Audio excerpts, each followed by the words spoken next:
بسم الله والحمد لله والصلاة والسلام على رسول الله وعلى آله وصحبه ومن والاه. السلام عليكم ورحمة الله وبركاته. በቅድሚያ እንኳን ለረመዳን የጾም ወር በሰላም አደረሳችሁ። አላህ የተባረከ በብዙ ነገር የምንጠቀምበት የረመዳን ወር ያድርግልን ኢንሻአላህ። አላህ ከፈቀደ ከኔ ጋር ከዛሬ አንድ ብለን ጀምረን እስከ ረመዳን 20 ድረስ ወይም ለ20 ክላሶች ለ20 ተከታታይ ቀናቶች አላህ በሰላም እስካቆየን ጊዜ ድረስ ኢንሻአላህ የቁርአን ንባብ ትምህርት ፕሮግራም አብረን የምንማር ይሆናል ማለት ነው።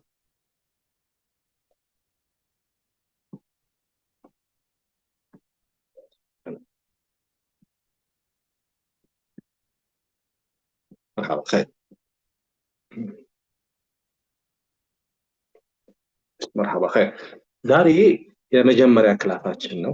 የመጀመሪያ ቀን አንድ ክላሳችን ነው። ባለፈው ስለ የ20 ቀን የቁርአን ንባብ ፕሮግራም ኦሪየንት አድርጋችሁ የመጀመሪያ ቀን አጠቃላይ ስለ ትምህርቱ ገለጻ በዋናነት እዚህ ጋር ያስቀመጥኳቸውን ቁርአንን የትም ቦታ ከፍተን በቀላሉ ለማንበብ ማወቅ የሚጠበቅብን 6 ሐሳቦች አሉ።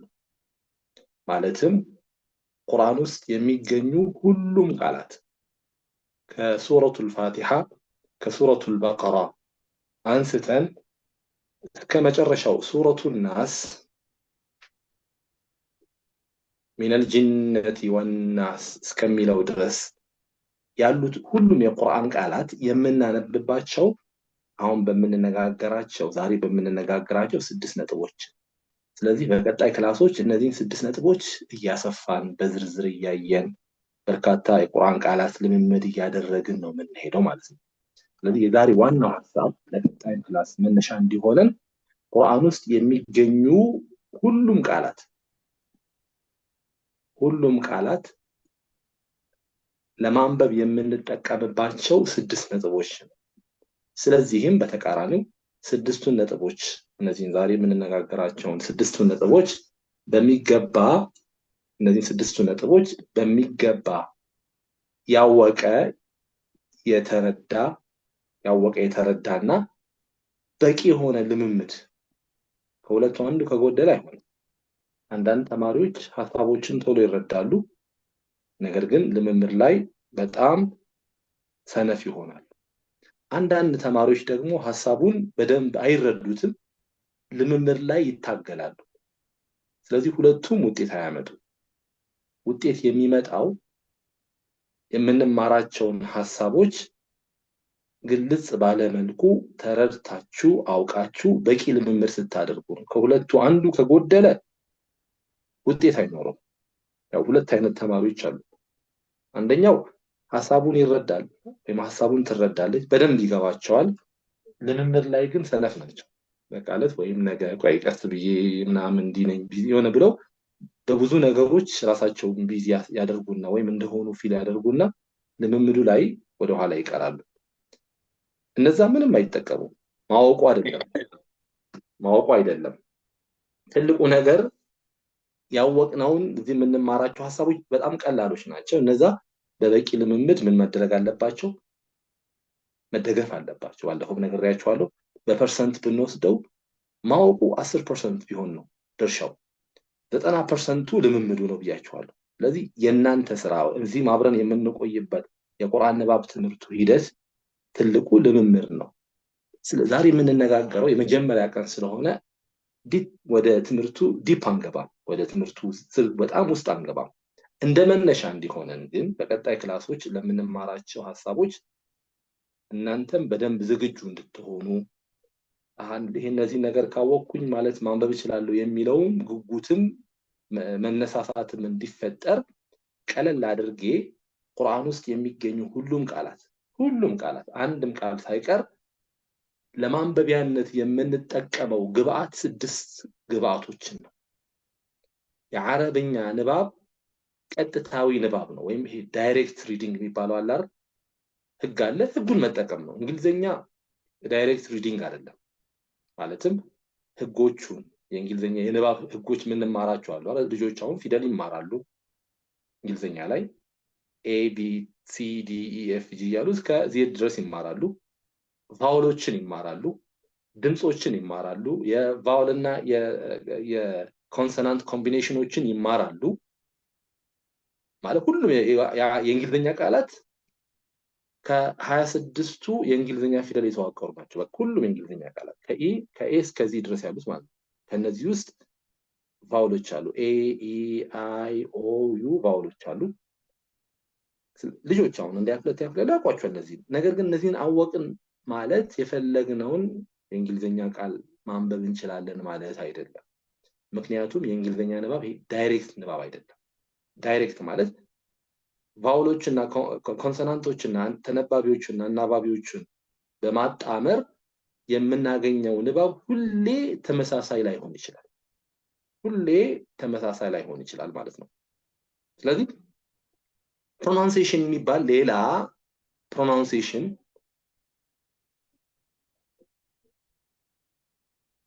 የሚባል ሌላ በሽታ ነው ብሎ በርግጥ ምክንያቱም ምናልባት ፕሮናንሴሽን የማይባል ሐሳብ ባይኖር ኖሮ እስካሁን ባወቅ ነው የእንግሊዝኛ ዕውቀታችን የፈለግነውን የእንግሊዝኛ ቃል በትክክል ማንበብ እንችል ነበር።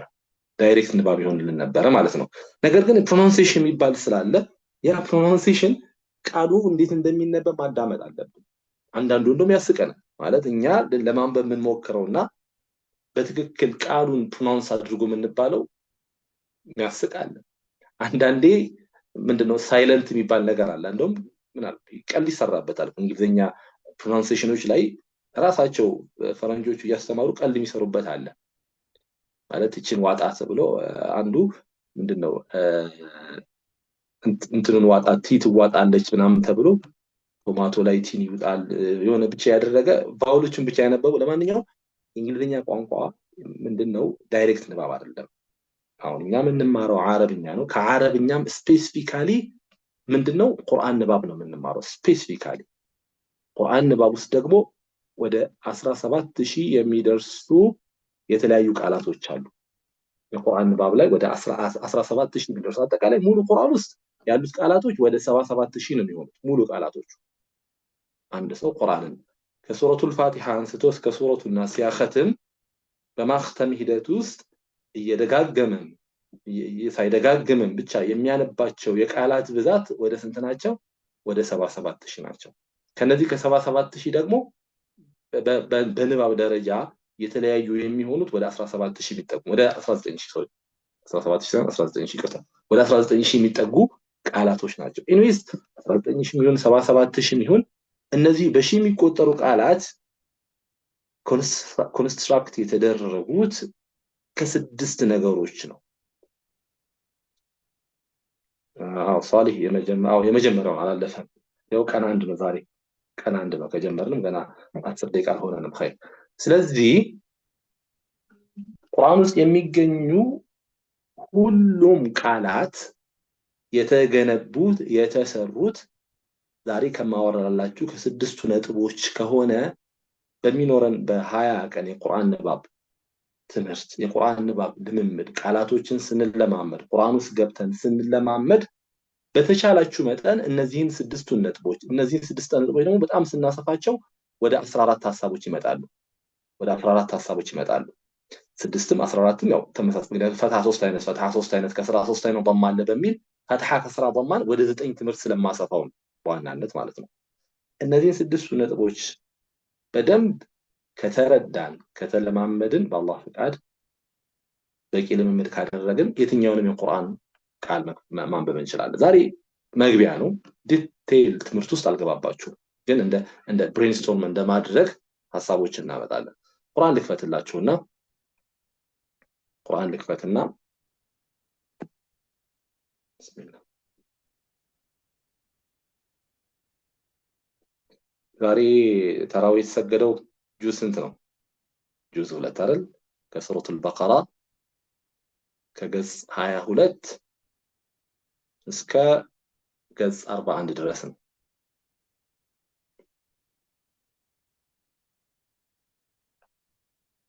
ያው መጨረሻ ገጽ ላይ የዳዊትና የጎልያድ ታሪክ አይደል? ወቀተለ ዳውድ ጃሉተ ዳዊት ጎልያድን ገደለ ወአታሁ الله الملك والحكمة ብሎ መጨረሻ አካባቢ ላይ እናገራው ኸይርሽ ለማንኛውም አሁን ሐሳቦችን ከገጽ ሱረቱ ዛሬ ገጽ ቀን 2 ረመዳን ተራዊህ ቀን 2 ስለሆነ ዛሬ የተሰገደበት ላይ ነው ሐሳቦችን ዲስከስ ብናደርገው ዛሬ መጀመሪያችን ነው በጣም የሚያጨናንቅ እናንተ አእምሯችሁንም ቢዚ የሚያደርግ ዲቴል ብዙ ነገሮች አሉ በእርግጥ ምንም የለም ቁርአን ንባብ ውስጥ ሐሳብ ውስጥ የለም ዛሬ ቀን ረመዳን ሁለተኛ ገብቷል ያው የኛ ትምህርታችን ግን የመጀመሪያ ቀናችን ነው ስለዚህ አሁን እየፈለግን ያለ ነው ስድስቱ እሺ please YouTube video make for more info please YouTube ላይ ላይቭ ስትሪም እያደረኩ ነው በነገራችን ላይ ቲክቶክ ላይ የምትከታተሉ ቲክቶክ ላይ ካሜራው ስለሚንቀሳቀስ ዙሙ አንዴ ወጣ ገባ ስለሚል ፎከስ ልታጡ ትችላላችሁ YouTube ላይ ግን ቀጥታ ነው ላይቭ ስትሪም እያደረኩ ያለሁት ማለት ነው በዩቲዩብ ቻናሌ ማግኘት ትፈልጉ ካላችሁ ኡስታዝ ሙባረክ ነቅራ ሚል ነው ኡስታዝ ሙባረክ ነቅራ ሚል ዩቲዩብ ቻናል አለ እዛ ብትገቡ ሙሉ ፉል በሆነ ስክሪን ምክንያቱም ቀጥታ ዙሙን ነው ላይቭ ስትሪም ማደርገው ማድረግ ትችላላችሁ ከዛ በኋላም እዛው ዩቲዩብ ላይ ትምህርቱ ስለሚቀመጥ በሌላ ጊዜ ማየት ትችላላችሁ ወደ ሐሳባችን ስንመለስ የዛሬ ሐሳባችን ቁርአንን የትኛውንም የቁርአን ቦታ ከፍተን ለማንበብ ማወቅ መለማመድ ከነሱ ጋር በደንብ አድርገን መተዋወቅ የሚጠበቅብን 6 ግብአቶች አሉ 6 ነጥቦች አሉ 6 ሐሳቦች አሉ እነሱን አሁን ላከብላችሁ አንደኛ አሁን ይሄንን ቁርአኑን ስታዩት የመጀመሪያውን ቃል ጀምረው ይሄን ቃል ይዩት አንድ ሁለተኛውን ቃል ይዩት አሁን ንባብ ዛሬ ንባብ አንገባ ሐሳብ ለንባብ የሚያስፈልገንን መንደርደሪያ ሐሳብ ነው የምንነጋገረው እዚህ ጋርም ያው ሁለት ቃል ተገናኝቷል እዚህ ጋርም ስናይ አምሯችን ኢሚዲየትሊ ልክ እንዳየን የሚታየን ነገር አለ እሱ ምንድነው የአረብኛ ፊደላቶች አሉ በቃ ልክ ስናይ ምናነባቸው የሆኑ የአረብኛ ፊደሎች አሉ የመጀመሪያው ቃል ላይ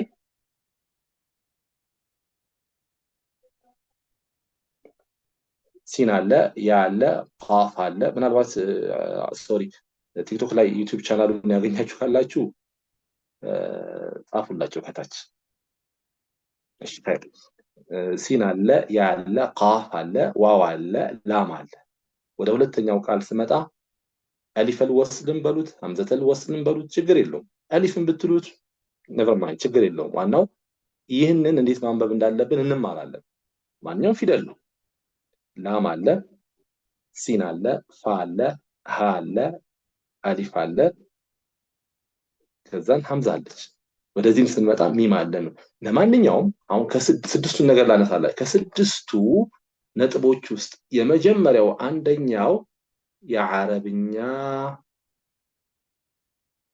ፊደላትን መለየት ነው ሐሳቡ ምንድነው ቁርአንን ለማንበብ ወይም የቁርአን ቃላቶች እያንዳንዱ የቁርአን ቃላት ቢውል የተደረጉበት የተሰሩበት የተገነቡበት 6 ነገሮች ናቸው አንደኛ ከአረብኛ ፊደላት ነው ይሄንን ቃል ለማንበብ የመጀመሪያው ስቴፕ ወይ መጀመሪያው ሂደት የሚጀመረው ፊደላትን ከመለየት ነው የመጀመሪያው ሂደት የሚጀመረው አፍን አልገባኝ የአፑን ስም ንገረኝ እስቲ አልገባኝም ጥያቄያችሁን ግልጽ አልቋን ስለ አፕ አልተናገርኩኝም ሁለት ሶስት ለደገመብኝ ነው አፕ ምንም አልተናገርኩም እሺ ኸይር የመጀመሪያውን ቃል ሁለተኛውም ቃልም ሶስተኛውም ሌሎችንም ቃላቶች ለማንበብ በመናረገው ሂደት የመጀመሪያው ስቴፕ ፊደሉን መለየት ነው ምክንያቱም እዚህ ቃል ውስጥ የሚገኙ ፊደላቶችን ካለየን ማንበብ አንችልም ምክንያቱም አረብኛ ንባብ ቁርአን ንባብ ላይ የፊደል ንባብ ነው የምንጠቀመው አንደኛ ሁለተኛ ሶስተኛ አራተኛ አምስተኛ እና ስድስተኛ ደግሞ ለማንበቢያነት የምንጠቀማቸው 5 ምልክቶች አሉ በደንብ ይሁ አንደኛ ከፊደል በላይ ይቺ ሰረዝ ምልክት አለች ከፊደል በላይ ይቺ ሰረዝ ምልክት አለች ስሟ ፈትሃ ትባላለች ምናልባትም የቁርአንን 40% ወይም ከዛ በላይ ፊደላትን የምናነበው አልቲሜት አፕ አይደለም፣ ፒዲኤፍ ነው፣ መጽሐፍ ነው። አፕ ቁርአን ኖርማል አፕሊኬሽን አይደለም፣ ፒዲኤፍ ነው። ከለር ምናልባት ኢንተርኔት ላይ ከለር ቁርአን ብላችሁ ምንድነው ኢንተርኔት ላይ ከለር ቁርአን ወይም ከለር ተጅዊድ ቁርአን ብላችሁ ወይም ቴሌግራም ብትፈልጉ ሰርች ማድረግ ትችላላችሁ። እሺ ኸይር፣ አፕሊኬሽን አይደለም። ለማንኛውም የመጀመሪያዋ ለማንበቢያነት የምንጠቀማት ምልክት ጂ ፈትሐ ትባላለች። አንድ ሁለተኛዋ እቺኛዋ እዚህ ጋር ያለችው ከታች ያለችው ምልክት ከስራ ትባላለች። ሁለት ፊደሉን ካወቅን በኋላ ፊደሉን ስናነብ ይህንን ምልክት እያየን ነው። የአረብኛ ንባብ መጀመሪያ የምትጀምርላችሁ የቁርአን ንባብ የፊደላት ንባብ ዳይሬክት ነው። እቺ ዋው ፊደል ፈትሐ ስትሆን እንማራለን። በመስመር አንድ ወ ብለን ነው የምናነበው። የትኛውም ቃል ላይ እናገኛት ወ ብለን ነው የምናነባት። ከኋላው ማን ይምጣ ከፊቷ ምንም ይምጣ የሚነበብ ፊደል ይምጣ ብቻ እንጂ ንባቧን አይቀይርም። እንግሊዘኛ ላይ ግን እንዲህ አይነት ንባብ አይደለም። እንግሊዘኛ የቃሉን ሁኔታውን እናያለን። የቫውሎችን ኮንሶናንቶቹን ሁኔታዎች እያየን ድምጹን እንዴት እናውጣው የቃሉ ስትራክቸር ራሱ ይወስንብናል ማለት ነው። ስለዚህ አረብኛ ላይ ፊክስድ ስለሆነ 6 ነገሮችን ማወቅ አለባችሁ ብያችኋለሁ። አንደኛ ፊደላትን፣ ሁለተኛ ይሄ ፈትሐ እንዴት ማንበብ አለብን ማወቅ አለብን። ሶስተኛ እቺ ከስራ የምትባለዋን ከፊደል በታች ያለችው አናባቢ ምልክት ስትመጣ እንዴት ማንበብ እንዳለብን ማወቅ አለብን። 3 አራተኛ እቺኛዋ ምልክት ضማ ትባላለች። አራተኛ ናት እሷ።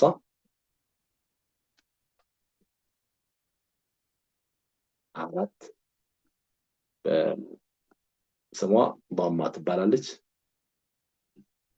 3 ምልክት አየን። አምስተኛ እዚሁ ጋር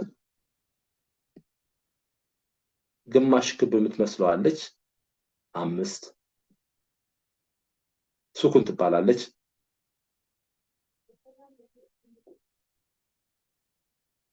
ሰባተኛ እና የመጨረሻዋ ደግሞ እዚች ጋር ከፈትሐው ጋር ተደርባ የመጣች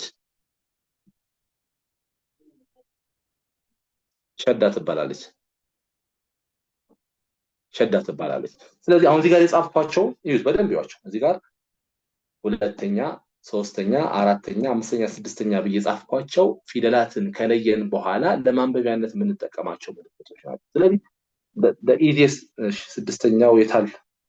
ይሄው ስድስተኛው ሸዳች ምልክት ከፈትሐ ጋር ተደርባ የመጣችው።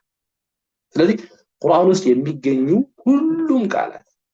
ሁሉም ቃላት የሚነበቡት በእነዚህ 5 ምልክቶች ነው። በእነዚህ ፈትሐ፣ ከስራ፣ ضማ፣ ሱኩን፣ ሸዳ። ከነዚህ ከአምስቱ ውጪ ሌላ ማንበቢያ ምልክት በጭራሽ የለም። ምናልባት ፈትሐ ድርብ ሆኖ ሊመጣ ይችላል። ያው ቤዙ ፈትሐን ካወቁን ድርብ ሲሆንም ምን ቀይራት ነገር ትንሽ ናት። ከስራም ድርብ ሆኖ ሊመጣ ይችላል። ضማም ድርብ ሆኖ ሊመጣ ይችላል። እንማራለን። 14 ሞጁል የሆነው በዛ ምክንያት ነው። ከፈትሐ በኋላ ማትነበብ አሊፍ መታ መሳቢያ እንደ መሳቢያነት ልታገለግል ትችላለች።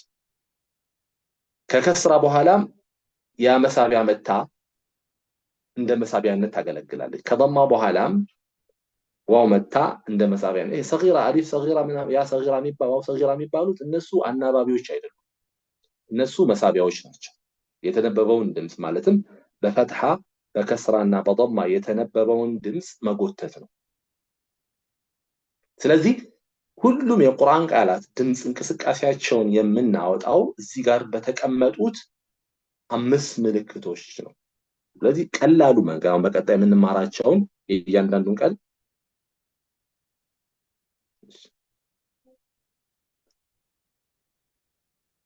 ሐሳቡን ሰበሰበላችሁ።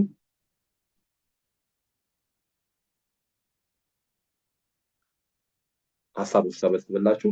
ቁርአን ውስጥ የሚገኙ ሁሉም ቃላት የሚነበቡበት መንገድ ወይም እነሱን ከማንበብ ጀርባ ያለው ህግ ተመሳሳይ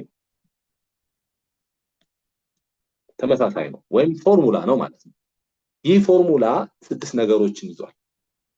6 ነጥቦችን ይዟል። ማለትም እነዚህን 6 ነጥቦች ነው ለሁሉም ቃላት አፕላይ የምናደርገው። አንደኛ ቅድም የነገርኳችሁ ላምጣው። አንደኛ የምታነቡትን ፊደሉን መለየት አለባችሁ።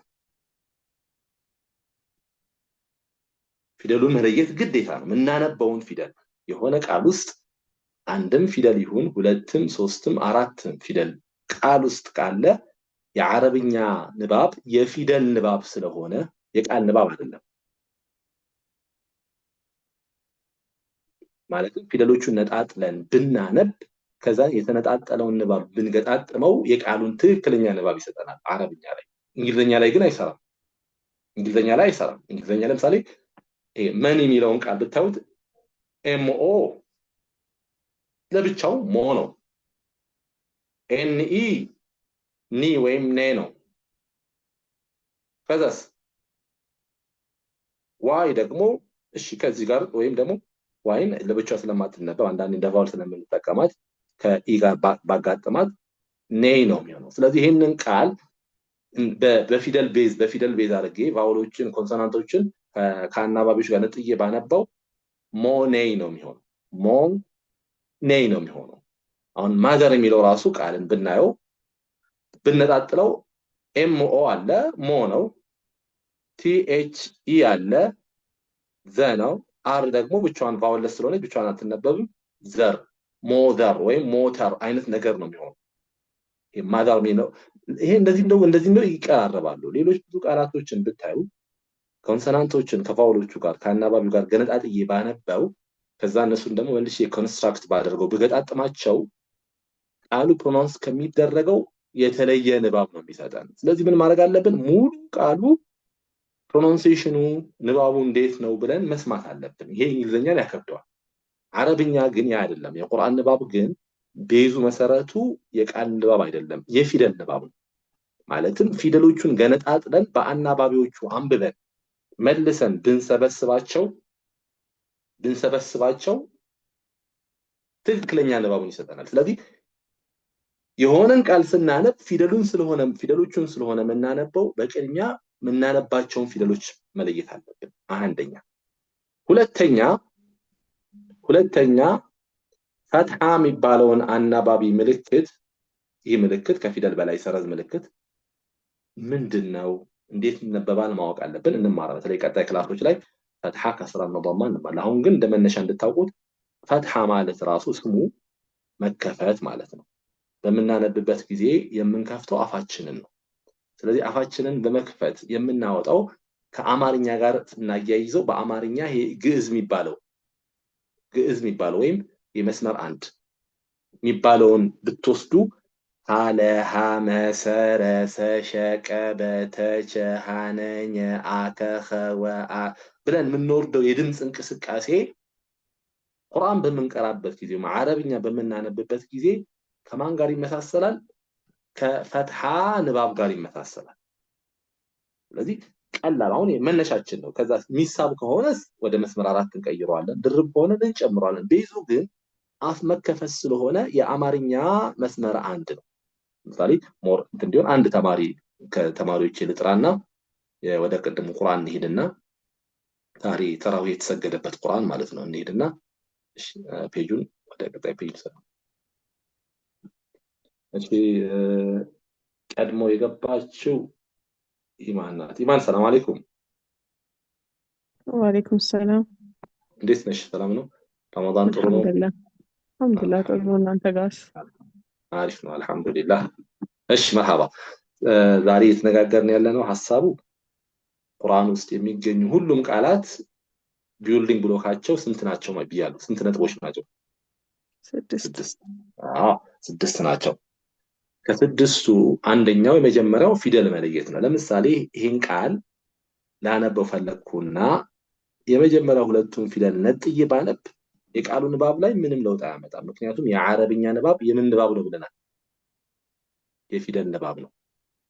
የፊደል ንባብ ከሆነ የሆነውን ፓርት ገንጥዬ የሆነውን መሐሉን አንብቤ መጨረሻውን ለብቻ ነጣጥዬ 3-4 ቦታ ብከፋፍለው ሱኩንና ሸዳ ላይ ጥንቃቄ ማድረግ አለብን። ያው ሱኩን ባውለስ ዳውንቶች ነው እንማራለን።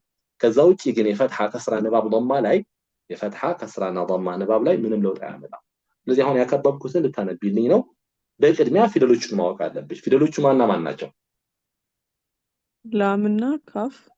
ላምና ካፍ። አናባቢው ማን ነው? ቅድም ሐሳቡን ነግሬሻለሁ። ማን ይባላል?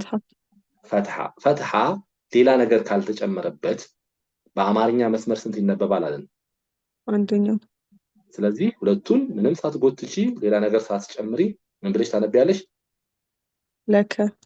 ለከ። ወደ ላይ እዛው አንድ መስመሩ ላይ ከፍ ስትይ ደግሞ የዚህኛው ቃል የመጨረሻዎቹ ሁለት ፊደሎች ላምና ሚም ናቸው። ምን ብለሽ ታነቢያለሽ? ለመ። ለመ።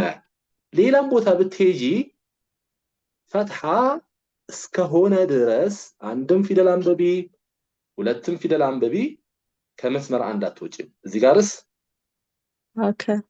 ሀከ። ወደ ጎን ትንሽ ሂጂና ደግሞ ፋና ወውስ ፈወ። ፈወ።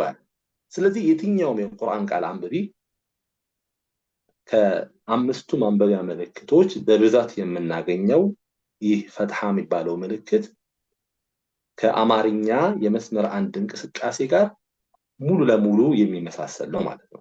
ስለዚህ ምናልባትም 40% ወይም ከዛ በላይ የሚሆኑ ፊደላትን የምናነበው በየትኛው ምልክት ነው? በፈትሐ ነው። ስለዚህ ከስድስቱ ስንቱን ነጥቦች አሁን ያነበብሻቸው ላይ ቁርአንን ለማንበብ ማወቅ ከሚጠበቅብን 6 ነጥቦች ስንቱን ነው እየተጠቀምን ያለነው? ሁለቱን። ምንና ምን? ፊደላቶቹን መለየትና የመጀመሪያው ፈትሐ። ፈትሐ ሲመጣ በመስመር አንድ። ማሻአላ በደንብ ይዘሻል። ማሻአላ ጎበዝሽ። ጥሩ። እሺ ሚዩት ማለት ትችያለሽ። ወደ ሶስተኛዋ ሐሳብን ሁለት ሐሳብ ያዘ። ቁርአን በምንቀራበት ጊዜ ማወቅ የሚጠበቅብን ሁሉም ቃላት ላይ የምንጠቀማቸው 6 ነጥቦች አሉ ነው መነሻዬ።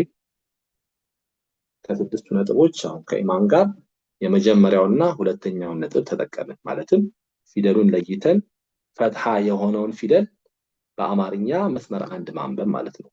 ስለዚህ የፈትሐን ትምህርት ከመቼ እንጀምራለን መሰላችሁ? ፈትሐ ብቻውን አይደለም፣ ከከስራና ከዶማ ጋር አንስቶ ረመዳን 3፣ ረመዳን 4፣ ረመዳን 5፣ ረመዳን 6፣ ረመዳን 7 እና ረመዳን 8 ተከታታይ 6 ቀን በእርግጥ ፈትሐን ብቻ አይደለም ከስራና ዶማን ጨምረን ለ6 ተከታታይ ቀናት ትምህርት ልምምድ ያደረግን 3 አይነት የፈትሐ ንባቦች አሉ። ሶስት አይነት የፈትሐ ንባቦች አሉ። አሁን አንዱን ያየነው፣ ሌሎቹም ቤዛቸው ይሄ ስለሆነ አትቸገሩም፣ ቀላል ነው። ማለት ይሄንን መጎተት ነው። ሲጎተት ወደ አማርኛ መስመር 4 ይቀየራል። ድርብ ሲሆን መጨመር ነው። ቤዙ ግን ይሄ ነው። ሶስተኛው ነጥብ ማለት ሁሉም የቁርአን ቃላት ለማንበብ ማወቅ የሚጠበቅብን መለማመድ የሚጠበቅብን ሶስተኛው ነጥብ ደግሞ ከስራ የሚባል የማንበቢያ ምልክት አለ። አሁን ሐሳቡን ነው እንጂ በጣም ዝርዝር አልገባባችሁ። ከፊደል በታች ሰረዝ ምልክት፣ ከሆነ ፊደል በታች ከሰረዝ ምልክት። ያው ፈትሐ ማለት መከፈት ወይም መክፈት ማለት አፋችንን በመክፈት ማውጣት እንዳለብን ነው።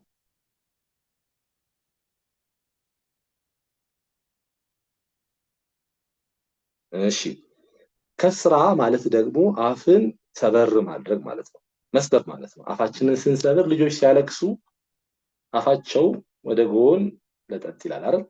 ይህ አይነት ነገር ማለት ነው። ወይም የአማርኛ ሳልስ የሚባለው አማርኛ ላይ ሳልስ ሶስተኛው መስመር ያለው የለም። ሳልስ የሚባለውን የድምፅ እንቅስቃሴ መስመር 3 እነሱን ስናነብ አፋችን ወደ ጎን ለጠጥ ይላል። ሂ፣ ሊ፣ ሂ፣ ኒ፣ ሲ፣ ሪ፣ ሲ። ስለዚህ የትኛውም የቁርአን ቃል ላይ ይህንን ከፊደል በታች ሰረዝ ምልክት አገኘን ማለት የምናነበው አማርኛ መስመር 3 የምናነብበት። ምክንያቱም የአማርኛ መስመር 3 አፋችንን ሰበር ወደ ጎን ለጠጥ በማድረግ ነው የምናወጣው። ስለዚህ ከስራ ንባብን በዛ መልክ እናወጣለን ማለት ነው። እሺ መርሐባ። ሂክመት ሰላም አለይኩም። ወአለይኩም ሰላም ወራህመቱላህ። ሰላም ነሽ? እንዴት ነሽ? ረመዳን ጥሩ ነው? በጣም አሪፍ ነው አልሐምዱሊላህ። ስንት ነጥብ ደረስን አሁን? ምን አልከኝ? ስንት ነጥብ ደረስን አሁን? ቁርአን ለማንበብ 6 ነጥቦች ነው አሁን ቢጠበቅ። አሁን 3ኛ አልኩኝ። ስለዚህ አሁን የምታነቢያቸው ቃላቱ አሁን ቃል በእርግጥ ሙሉ ቃል አላስነብብሽም። የቃላቶችን ፓርት ነው ሶስቱን ነጥቦችን ተጠቅመሽ ነው የምታነቢያቸው ማለት ነው። እሺ እሺ ይሄ ዛሬ ተራው እየሰገርንበት ነው። እሺ ጁዝ እንትን ምንድነው ሁለተኛ ጁዝ ሱረቱል በቀራ ገና አላለቀም። እሺ ኸይር እዚህ ጋር ሶስት ፊደሎች ነው ያከበብኩልሽ። ማለት ፊደሎቹን የሚያስቸግርሽ ካለ አግዝሻለሁ። እሺ ማያስቸግርሽ ከሆነ ግን ቅድም ከኢማን ጋር የፈትሐ ምልክት ያለባቸውን የአረብኛ ፊደላት ሌላ ነገር እስካልተጨመረባቸው ድረስ በአማርኛ መስመር አንድ እናነባለን። አሁን ደግሞ ሶስተኛው ነጥባችን ደግሞ ይቺ ሐምዛ ወይም አሊፍ በያት ችግር የለውም እሷ ከስራ ስላላት በመስመር ሶስት ነው። ስለዚህ አሁን ሶስቱ እንድታነቢልኝ ነው የምፈልገው። እሺ ወላ ኢ ወላ ኢ ወላ ኢ እሺ ችግር ይሄን ስኩን አምስተኛ ነጥባችን ነው። ገና በማን አልጨመርንም ችግር የለም። አንቺ ኦልሬዲ ወደ አምስተኛው ነጥብ ሄደሻል። ከሄድሽ ኸይር ወላ ኢን አሁን የፈለኳት ግን ሁለቱን ፈትሐና አንዱን ከስራ ነው። ጥሩ ኸይርሽ አሁን ይሄ ደግሞ ቅድም ስኩኗን ወደ ከስራ ቀይሮ እዚህ ጋር ስላመጣው የመጀመሪያዎቹ ሁለቱን ዋውና ላምን በፈትሐ ንባብ በመስመር አንድ ታነቢያለሽ፣ ምንም መጎተት የለም። እሺ አሊፍና ኑንን ደግሞ በመስመር ሶስት ሁለቱም ከስራ ስለሆኑ የሚጎተት የለም። ወላ ኢኒ ላላርግተሽ ነው። ወላ ኢኒ አሁን ደግሞ ቀለል ያለ ላምጣልሽና እቺኛዋ ሙሉ ቃሏን በከስራና በፈትሐ ማንበብ ትችያለሽ። ሚና ማጥበቅ አትጨምሪ። ላላርጊው ይሰማል አይደል? ኔትወርክ እያዘኝ ይችላል። ይሰማል። እሺ ህክመት አታጥብቂው። አንቺ አጠበቅሽው። አታጥብቂው። አላ እሺ ሲንክ ኔትወርኳ እየሰራ አይመስለኝም። ኸይር ሌሎቻችሁ ይሰማችኋል አይደል? አዎ ይሰማል። እሺ መርሐባ ኸይር ህክመት ይበቃሻል። ሲንክ ይበቃሻል። ወደ ዳውድ ልምጣ። ዳውድ ሰላም አለይኩም። ወአለይኩም ሰላም ወራህመቱላሂ ወበረካቱ። እንዴት ነህ? እኔ አልሐምዱሊላህ። ከየት ነው ዳውድ? የአዲስ አበባ ወይስ? ከመቱ ነው። መቱ ማሻአላህ። እንዴት ረመዳን እንዴት ነው እናንተ ጋር? ትንሽ ረፈድ ይላል ልበል አይደል? ይመስለኛል። አዎ ከኛ የተወሰነ ደቂቃ ረፈድ ይላል። ወደ ምዕራብ ስለምትሄዱ ቀድመናችሁ ነው የምናፈቀው። አዎ እሺ መርሐባ ኸይር። ይሄ ቃል ይታያል አይደል? አሁን ያከበብኩት ቃል የላይኛው ነው የታችኛው ነው? የታችኛዋ ለማንበብ ስንት ህጎች ማወቅ አለብህ? አሁን ቅድም መነሻችን የፈለግነውን የቁርአን ቃል በትክክል ለማንበብ 6 ህጎች፣ ይሄ ማክሲመሙ። ያን ስድስቱን ሁሉም ቃል ላይ እንጠቀማለን ማለት አይደለም። ቅድም ከኢማን ጋር ሁለቱን ህጎች ተጠቀምን፣ ፈትሐና ፊደል መለየትን። ይሄን ቃል ለማንበብ ግን ስንት ህጎች ነው የምንጠቀመው? ከስድስቱ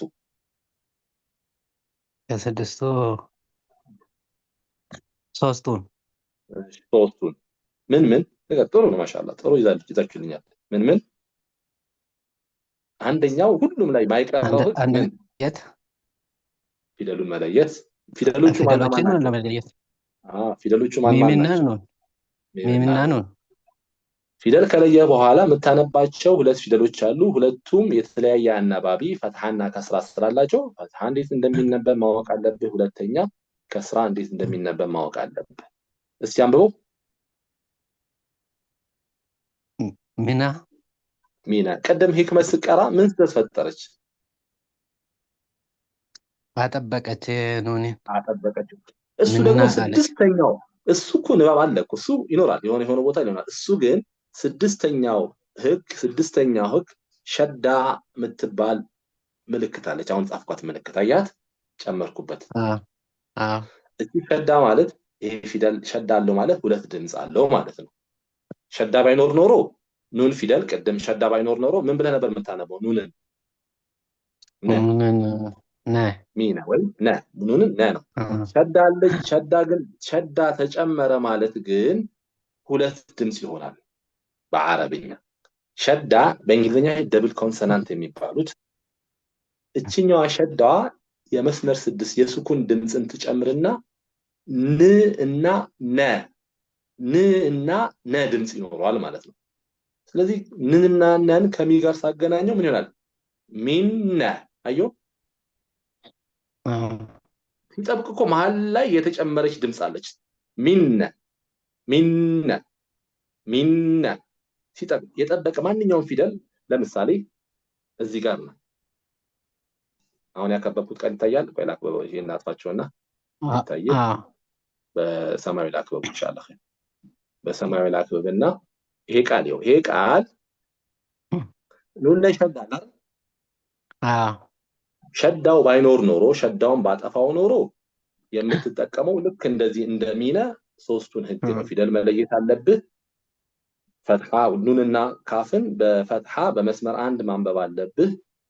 ሐምዝን ከስራ በመስመር 3 ማንበብ አለብህ። ሸዳ እንደሌለ አስበስ ጃንብሮ ኢነካ ሸዳ የለም። አሁን አንድ የምንቸገረው እናንተ ጋርም አእምሯችሁ ላይ የተቀመጡት ኤክስፒሪየንስ ሜሞሪዎች ንባባችሁ ላይ ህጉ እንዳትጠቀሙ ይይዛቸዋል። አሁን የምፈልገው ኢነከ ትክክል ነው፣ ሸዳውን ባላጠፋ ኢነከ ነው። አሁን ግን ሸዳውን ስላጠፋዋት ኢነከ የምትለዋስ ንጠፍታለች። ወደ ከታች እየጻፍኩልህ አንተ ያነበብከው ኢነከ የሚለዋ ላይ ነበር። ኑን ስትጠፋ ምን ይሆናል? ያልጠበቀ ነ ነው የሚሆነው እኮ አንብበው እስኪ ሞክረው አይደል?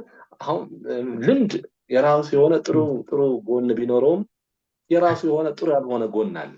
ይይዘናል ማለት ህጎች እንዳለ ተስተምሮ ኢነካ ማሻአላህ ኢነካ በቃ። ስለዚህ ቱ ዛት ኤክስቴንት ነው ስትለማመዱ አእምሯችሁ የለመደው ቃል ብዙ ቦታ ቀድሞ እየመጣ የሚያበላሽበት የራሱ የሆነ ሁኔታዎች አሉ። እሺ ሹክራን ዳውድ ሹክራን።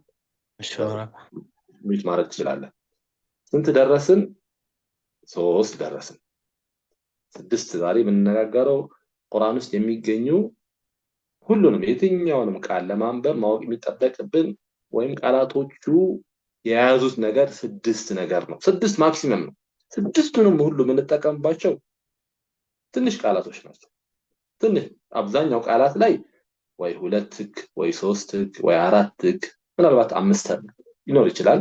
6 ህግ ግን አልፎ ነው የምንጠቀመው። እሺ ወደ አራተኛው ስመጣ የምታውቁት ነው። ቆም ብዙዎቻችሁ ታውቁታላችሁ፣ ግን በሽምደላ ስለያዛችሁት ሁሉም ቃላት የተለያዩ እንደሆነ ስለምታስቡ ህጉን አይደለም የምትጠቀመው። ለዛ ነው የምትቸገሩት። እሺ ይሄው አራተኛው ደግሞ ضማ ነው።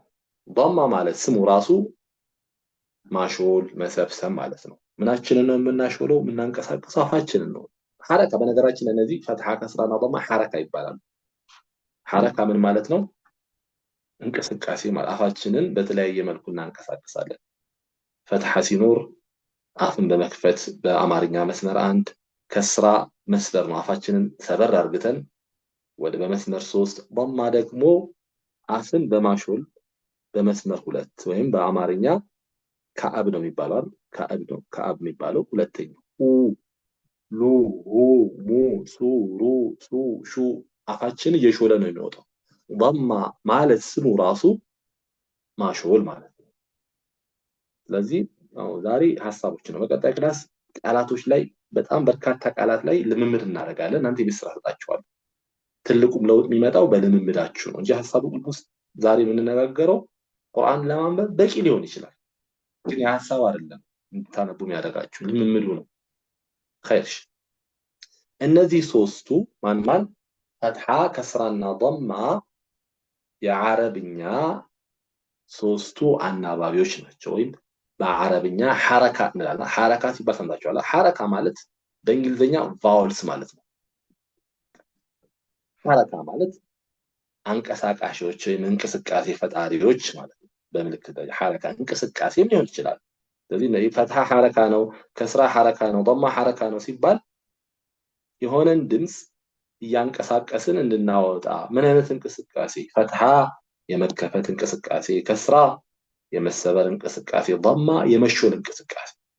ስለዚህ ሁሉም የቁርአን ቃላት ሞተራቸው የንባባቸው ሞተር እንቅስቃሴው ድምፁ የሚፈጠረው ወይም ይሄ ክፍለ ቃል የሚባለው በእንግሊዘኛ ሲለበል የሚባል ነገር አለ።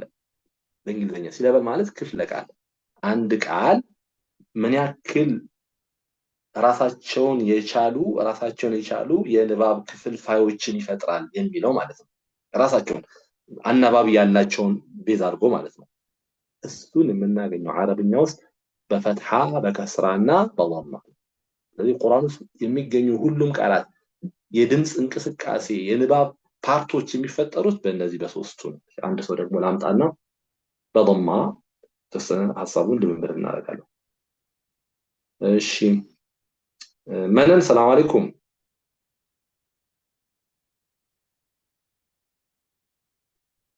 መነን ሰላም አለይኩም። السلام ورحمة الله وبركاته. እንዴት ነሽ? ረመዳን ጥሩ ነው? الحمد لله سلام አልহামዱሊላህ። እስካሁን ስንት ህጎች ተነጋገርን? ስንት ደረስን? 4 አይደል? አራተኛ ላይ ደርሰን 4ኛ ደረስን። ስለዚህ አሁን ከቻልን ባገኘነው እናነባለን። ለምሳሌ ይሄ ቃል አሁን ከተነጋገርናቸው 4 ህጎች ስንቱን ትጠቀሚበታለሽ ይሄን ቃል ለማንበብ? ሶስቱን ምን ስለምፈልገው ነው። ምን ምላችሁ አእምሯችሁ ላይ በደንብ በተደራጀ መልኩ ገብቶኛል የሚለው ነገር ብቻ አይደለም የምፈልገው።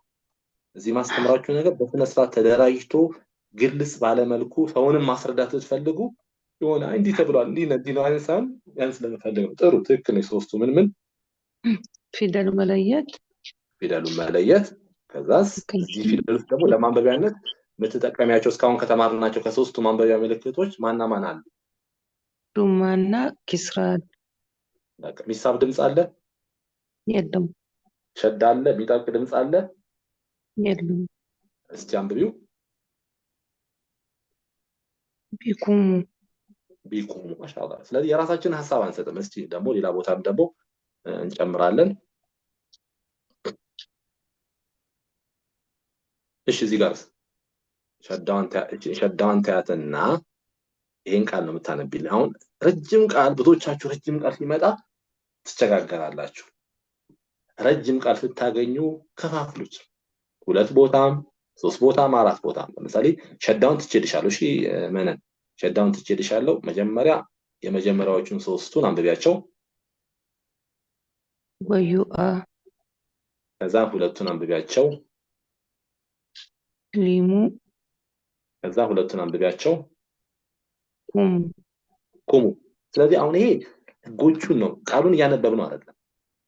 ህጎቹን ቃሉ ላይ እየተጠቀምን ነው። እነዚህን ህጎች ግን በተለይ ሰብር አድርጋችሁ አንዳንዴ እንቸኩላለን። ማለትም ጉጉታችን አሁን ካለንበት ወደ ሌላ ያስወስደናል። በአረብኛ ምን ይባላል? ምን ተዓጀለ بشيء قبل عوانه عوقب بحرمانه። አንድ ነገርን ከመድረሱ በፊት ከመብሰሉ በፊት ለበል ከማለቁ በፊት ብቻ ያንን ነገር ለማግኘት የተቻኮለ የተጣደፈ የሆነ ሰው ያንን ነገር በማጣት ይቀጣል። ስለዚህ በተቻላችሁ መጠን ሰዎች እንደሚቀሩት ወደፊት መቅራት እንደምትፈልጉ ለመቅራት አትሞክሩ። ተውት። እሱን እያንዳንዱ ቃል ላይ ህጎቹን አክብሯቸው። ይጋሩን ሸዳውን አጥፍቼላት ነው ወዩዓሊሙ ቁሙ አለች። ሸዳውን ደግሞ ካመጣሁኝ የሸዳ ህግ እኛው ላማው ሸዳ ከመጣ የሸዳ ህግ ምን ያደርግልኛል? ሸዳ ያለባት ፊደል ብቻዋን እንማራለን። ገና ሸዳ 10ኛ ቀን የምንማረው ነው። ሸዳ ያለበት ፊደል ቀድሞት ከመጣው ጋር ካልተያያዘ አይጠራም። እስቲ ያው ለምን የተወሰነ ሐሳብ ቀድሞ ስላለሽ ብያስባለሁ። ሸዳ አድርሳ አንብቢልኝ።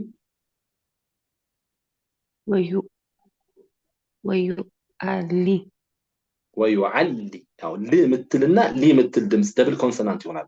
ወዩዓሊ ከዛም 3ቱስ ሙኩሙ። ከዛም ስትደጋግሙ የተለያየ ቃል ላይ ህጎቹ ስትጠቀሙ ህጎቹ ራሱ ሰፖርት እያደረጉ እየመጡ ከዛስ ቃሉ ወዩዓሊሙኩሙ ኸይር። ሚውት ማለት ትችላለሽ። ወደ አምስተኛና ስድስተኛ ነጥብ ሐሳብ እንሂድ። አሁንም አዲስ የገባችሁ ላይቭም የገባችሁ ካላችሁ የዛሬው ፕሮግራማችን የረመዳን ፕሮግራም የመጀመሪያ ቀን ትምህርታችን ለረመዳን 20 ቀናት ያዘጋጀሁት የኦንላይን የቁርአን ንባብ ትምህርት አለ። ያንን የተመዘገቡ ተማሪዎችን እነሱን እያስተማርኩኝ ሙሉ ትምህርቱን በተናገርኩት መሰረት ዩቲዩብ ላይም ላይቭ እየለቀኩት ነው። ላይቭ ስትሪም ያደረኩት ነው። ቲክቶክ ላይም ላይቭ እየለቀኩት ነው። የዛሬ የመጀመሪያ ቀን ሐሳባችን አጠቃላይ ገለጻ ነው። ማለት ቁርአንን በቀላሉ ለማንበብ ማወቅ የሚጠበቅብን ከዚህ በኋላ በሚኖረን ትምህርት ፎከስ እያደረግን እዛ ነገሮች ላይ ትኩረት አድርገን እነሱን መልመድ እያንዳንዱ የምናነበው ቃል ላይ ቃሉን ማንበብ ሳይሆን ህጎቹን ተግባር ላይ ማዋል ላይ ምንሰራ ከሆነ ህጎቹ በውስጣችን ይጠነክራሉ። ህጎቹ ሲጠነክሩ የማንበብ ችሎታ ይፈጥሩልናል ማለት ነው። ቃላት ላይ ትኩረት የምናደርግ ከሆነ ግን ቃሉን ነው የምንይዘው፣ ህጉ አይደለም። ከላይ የሚታየን ነገር ይሄ ምንድነው? በጅምላ ይሆንብንና በመሃል ላይ ሚስ የምናደርጋቸው ነገሮች አሉ ማለት ነው። መርሐባ ኸይር። ስለዚህ ቁርአንን ለማንበብ ሁሉም የቁርአን ቃላት ከስድስት ነገሮች ናቸው የተገነቡት ብለን መነሻ አደረግንና ያው ለብዙሰን ዝም ብለን አልፎ አልፎም ሐሳቦችን ልምምድ ያደረግን ነበር። አንደኛ የምናነባውን ቃል ውስጥ ያሉ ፊደል መለየት መቻል አለብን። ሁለተኛ ፈትሐ አናባቢ ምልክት የያዘ ፊደል ካለ ያንን ፈትሐ ማለት አፍ መክፈት ስለሆነ በአማርኛ መስመር አንድ ማንበብ አለብን። ሶስተኛ ከስራ ከፊደል በታች ሰረዝ ምልክት ከስራ ትባላለች። እሷን ምልክት የያዘ ፊደል ካለ በሳልስ በአማርኛ መስመር 3 ምክንያቱም ይሄም አፍ መስመር ነው፣ ይሄም አፍ መስመር ነው። ضማ ማለት አፍ ማሾል ስለሆነ በአማርኛ ድምጽ እንቅስቃሴ የመስመር ሁለትን ድምጾችን አፋችንን እያሾልን ሁሉ ሁሙ እያለን የምናነበው። ስለዚህ 3 ጨረስ። እነዚህን ሶስቱን ፈትሐን ከስራና ضማን ዛሬ ሐሳባቸውን አነሳን። ነገር ግን ከረመዳን 3 ጀምሮ ረመዳን 3 ረመዳን 4 ረመዳን 5 ረመዳን 6 ረመዳን 7 ረመዳን 8 እነዚህ ስድስቱን ቀን ስለ ፈትሐ ከስራ ضማ ሐሳቡን በደንብ በዝርዝር ከ1200 ወይም ከ1300 በላይ የቁርአን ቃላት ልምምድ ያደርጋል። እናንተም ሞጁል አለ ያዘጋጀሁት ሞጁል አለ። እዛ ሞጁል ውስጥ እያንዳንዱ ትምህርት በመቶዎች የሚቆጠሩ የቁርአን መለማመጃ ቃላቶች አሉ። ያው ሞጁሉን ለተማሪዎች ልኬላችኋለሁ። አባት ላይ የምትከታተሉ የመማሪያ ሞጁሉን ከፈለጋችሁ ሶፍት ኮፒውንም ሃርድ ኮፒውንም 216 ገጽ ነው። በርካታ የቁርአን መለማመጃ እዚህ 20ውን ቀን ሆነ ከረመዳን በኋላም የማስተምረውን ትምህርት የራሱ ያዘጋጀሁት ሞጁል ስለሆነ እዚህ ውስጥ ያሉ ቃላቶችን እዚህ ውስጥ ያሉ ሐሳቦችን ነው የምንለማመደው። ስለዚህ ላይ ብቻ በመከታተል ኢንሻአላህ ሐሳቦችን በደንብ ትረዳላችሁ። በበለጠ ግን አብራችሁ ከዙም ተማሪዎች ጋር ፓራሌል መሄድ የምትፈልጉ ካላችሁ ይህንን ሞጁል ለማግኘት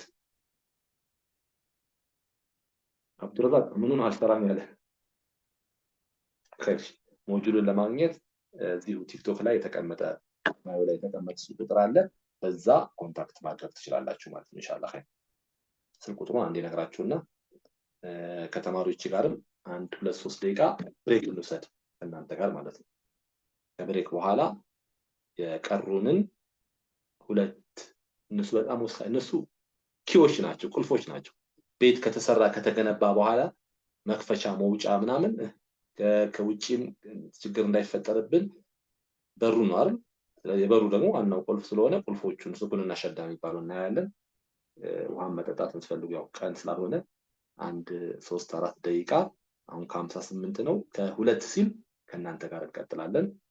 እስከዛን ደግሞ ቲክቶክ ላይ ያሉ የተወሰነ ሐሳቦች እሰጣቸዋለሁ ኢንሻአላህ። ስለዚህ አሁን ከ58 ነው፣ ከሁለት ሲል እንቀጥላለን። አብዱረዛቅ እስቲ ትምህርቱን ተከታተል። ፎከስ ትምህርቱ ላይ ፎከስ አድርግና ሌላው ይደርሳል። እሺ አብዱረዛቅ አሁን ከቀደም ጀምሮ ኮሜንት ላይ ምን ላይ ሆነ አላገኘውም አይነት ነገር እያልክ ነው። ትምህርቱን ተከታተል። ከጨረስክ በኋላ የምትፈልገውን ነገር ታገኛለህ ኢንሻአላህ። ተጣጣሎሽ አሁን ትምህርቱን ብቻ ሐሳቡን ያዝ፣ ሐሳቡን ያዝ። እነዚህ ሁሉ ዛሬ ተማርን ማለት አይደለም። እሺ ገና እንማር። አሁን እኮ ዛሬ ሶስቱን እኮ ለ6 ክላሶች ልንማር እንዴት እንማራለን እንናገራለን። ስለዚህ ሞር ፎከስን ትምህርቱ ላይ አድርገና አፕሊኬሽን ለማንም ገና አልሰጠሁኝም፣ ለተማሪዎች እሰጣለሁ። በየቀኑ የምንሰራቸው የቤት ስራ ምን ተናገር። እሺ ኸይር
ሰላም አለይኩም ተመልሻለሁ ተማሪዎቼ። ወደ ክላሳችን እንሂድ።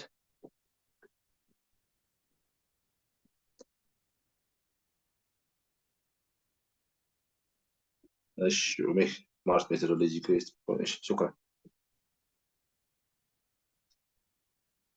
ስክሪን ሎድ እያደረገ ነው፣ ለዛ ነው።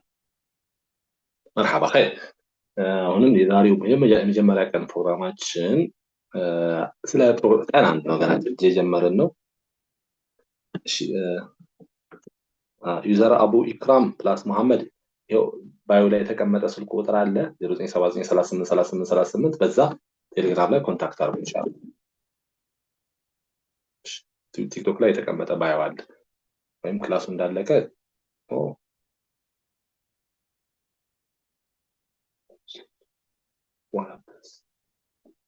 እንዴት ወስደን ስለሰርዛቸው እንትን አደረገ።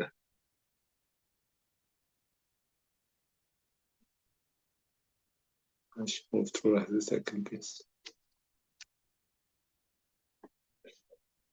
አሁን እንትን አድርጎ ነው ክራሽ አድርጎብኝ ነው።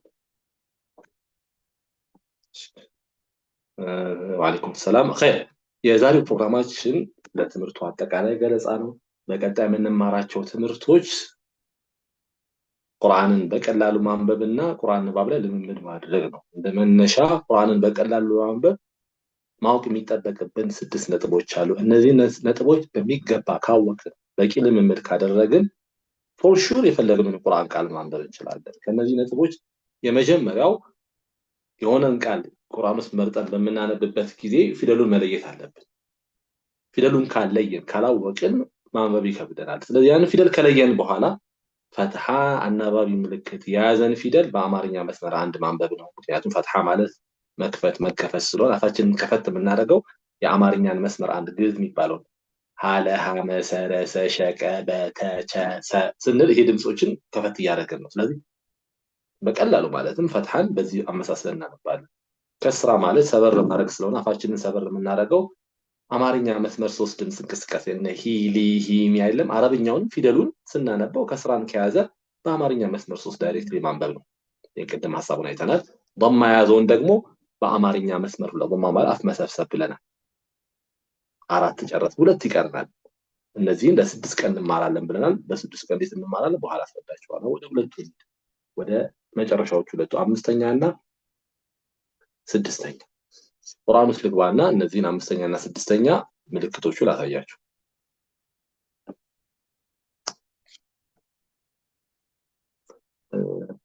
ያልገባችሁ ካለ ጠይቁ እንጂ ኤኒ ታይም ላይ አንሚት እያደረጋችሁ ጠይቁ። እሺ አብዱረዛቅ አንተ ትምህርት ተከታተል። አንተ እየጠየቅ ያለው ሌላ ነገር ስለሆነ ነው። እሺ አሁን ክላስ ላይ ያለው ሐሳቦችን ግን ፎከስ አድርግና ራስን ገና ነኝ አዲስ ነኝ ምናምን እያልክ አታስወጣ። ሐሳቡን ተረዳ። ከዛ በኋላ የጎደሉ ነገሮች ካሉ እናወራለን። እሺ እስካሁን ባነሳናቸው ሐሳቦች ቁርአን ለማንበብ ተጠቀምናቸው። አንደኛ ይሄ ፈትሐ የሚባለውን ተጠቅመን ነበር ቀደም ፈትሐ የሚባለውን። ሁለተኛ ከስራ የሚባለውን ተጠቅመናል። ሶስተኛ ضم የሚባለውን ተጠቅመናል። ሶስቱን ተጠቅመናል። አራተኛው ደግሞ እቺኛዋ ግማሽ ክብ የምትመስለዋ አሁን የምታዩት ሺን ላይ ሺን ፊደል ላይ ከላይ የተቀመጠችው ምልክት ስኩን ትባላለች። ይቺን እንዴት ማንበብ እንዳለብን ማወቅ አለብን። ፈትሐን በመስመር 1 አመሳሰል፣ ከስራን በአማርኛ መስመር 3፣ ضمان መስመር 2 አመሳሰል። ስኩን ማለት ምን ማለት ነው? ስኩን ማለት ራሱ እንቅስቃሴ አልባ ስኩን ማለት ሐረካ ማለት እንቅስቃሴ፣ ስኩን ማለት የረጋ የማይንቀሳቀስ እንደማለት ነው። ወይም በእንግሊዘኛ ቫውልለስ ማለት ነው። እንግሊዘኛ ቋንቋ ስናነብ ቃላቶች ስናነብ ቫውል የሌላቸውን ፊደላት የምናወጣበት ድምጽ አለ። እሱ ድምጽ ከአማርኛ መስመር 6 ጋር ይመሳሰላል። የአማርኛ መስመር 6ም በቋንቋ ደረጃ አናባቢ አልባ ነው። ድምጹ መነሻው ከዛ ነው። ህ ል ህ ም ስ ር ስ ሽ ቅ ብ ት ች አማርኛ ቫውልለስ ሳውንዶች ላይ ህግ ስለሌለ ብቻቸውንም ነጥለን ማንበብ እንችላለን። አረብኛ ላይ ግን ድምጹ መስመር 6 ቢሆንም ብቻውን መነጠል አንችልም። ለምሳሌ የዚህ የሺን ፊደል አማርኛ ቢሆን ኖሮ ሺ ብለን ነው የምናነበው። አወል መሐመድ ሳውንድ ሪፒቲሽን አለ። እኔ እንጃ አላውቅም። እኔ ጋር ሪፒት የሚያደርግ ነገር የለም። ሌሎቻችሁን ጋርም አለ? በተለይ ቲክቶክ ላይ የምትከታተሉ አለ?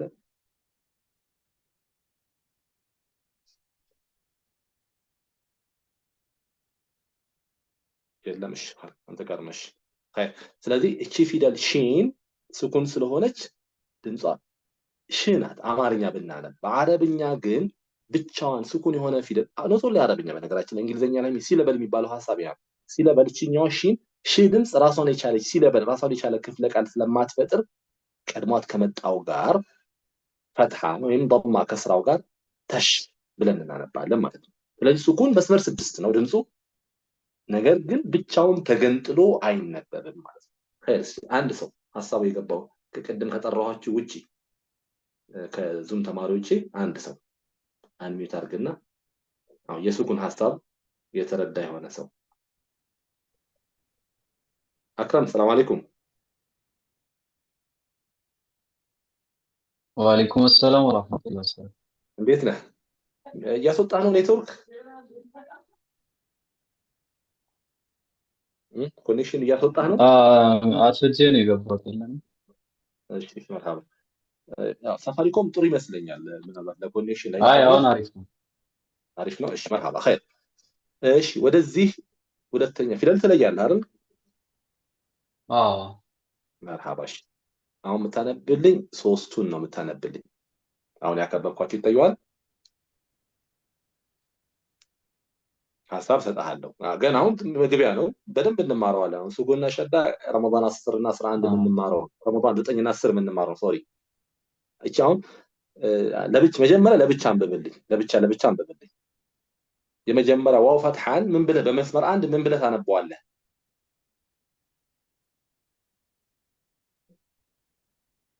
ዋ እየተከታተልክ ነበረ? ምናልባት ዋ ካልሆነ ዋ ብዬ አይደለም ያስተማርኩት። መስመር አንድ አማርኛ መስመር አንድ። እሺ እመጣለሁ፣ አንተ ጋር እመጣለሁ። ምናልባት መሀል ላይ ገብተህ ከነበረ እሺ ሌላ ካለ ወይም ደግሞ ፋሚ ሰላም አለይኩም። ወአለይኩም ሰላም ወራህመቱላሂ ወበረካቱ። ኡስታዝ እንዴት ነህ? ደህና ነኝ አልሐምዱሊላህ። ረመዳን ከሪም። እሺ አላህ የተባረከ አድርግልን። አላህ ምንጠቀምበትም ያድርገን፣ ምንጠቅምበትም ያድርገን። እሺ ዋው ፊደል ፈትሐ ናት አይደል? ምን ብለህ ታነባታለህ? ቀደም በተነጋገርነው ያው ክፍተት ጋር ገና እንማራለን። ዛሬ ሐሳቦችን ነው ገና ትምህርት ውስጥ አልገባንም ብያቸዋለሁ፣ ግን ገብተናል። በጣም ፈጣን የሆነ ሰው ዛሬ በምንማረው ሐሳብ ፎርሹር ቁርአን ከፍቶ ማንበብ ይችላል፣ በእርግጠኝነት ማለት ነው። በጣም ፈጣን የሆነ ሰው። እሺ ዋው ፈትሐን ምን ብለህ ታነባለህ? በመጀመሪያ መደብ ወ ብለህ ጥሩ። ኑንንስ ነ። ስለዚህ ዋውና ኑን ምን ሆኑ? ወነ። ስኩን ናት። አሁን ቅድም የተነጋገርናት ሐሳብ ናት። ስኩን መስመር 6 ስለሆነች በስድስተኛው አንተ ባልከው መደብ አድርግልና በስድስተኛው መደብ ምን ሆነ? ድምጿ ቅናት አይደል? ግን አትገንጥላት ነው። አሁን የስኩን ንባብ ህግ አረብኛ ላይ አንገነጥላትም። ምክንያቱም ይሄ ቫውለስ ሳውንድ ስለሆነች እንቅስቃሴ አልባ ስለሆነች ተገንጥላ ብቻዋን መነበብ አትችልም።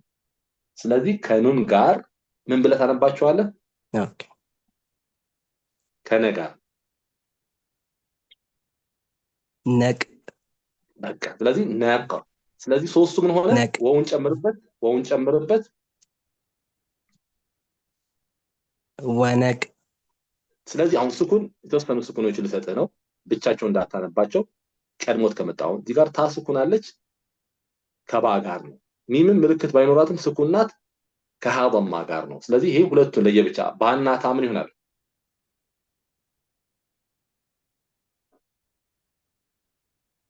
በት።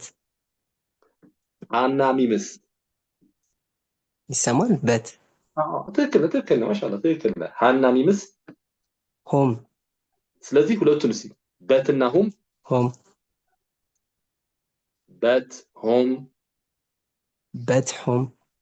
ስለዚህ መሳቢያ አልተማርንም እንጂ እቺ ፈትሐን ሳባርግተን አሳበትሁም ስለዚህ ስኩን የትኛውን ቦታ ከመጣ ምን አይሆንም ብቻውን አይነበብም ነው አሁን ይሄ ፋሚ አንድ ሙሉ ቃል ታነብልኝ ነው ዝግጁ ነህ ግን እንዳስስ አሁን ጀማሪ ስለሆነ እንዳስስ ስለምፈልግ ሶስት ቦታ ከፍለ ነው የምታነበው መጀመሪያ ሐምዘተል ወስሏ አትነበብም እቺኛዋ እንማራታለን ወውና ላም ምን ሆነ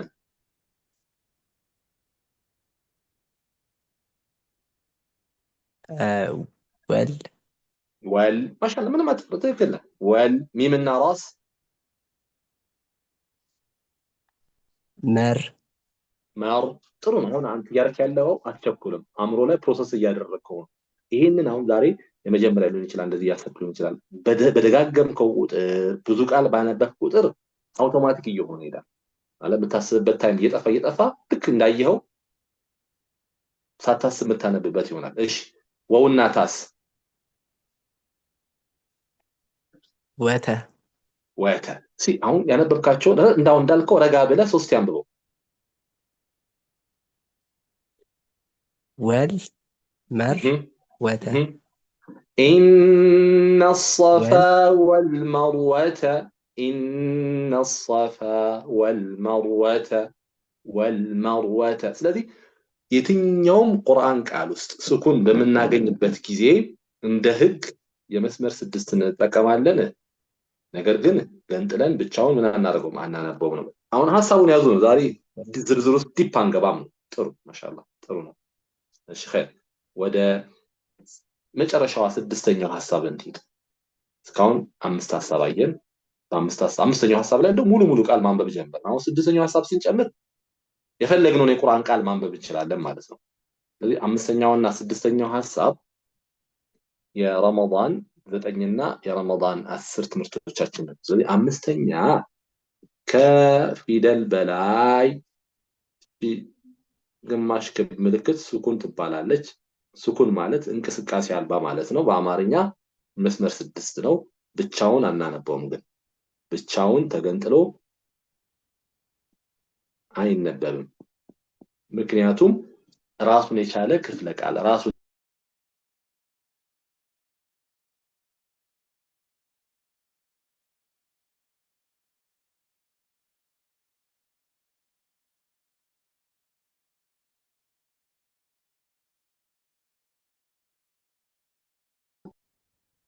በጣም ወሳኝ የሆነችዋ ምልክት እንላለን ሸዳ ትባላለች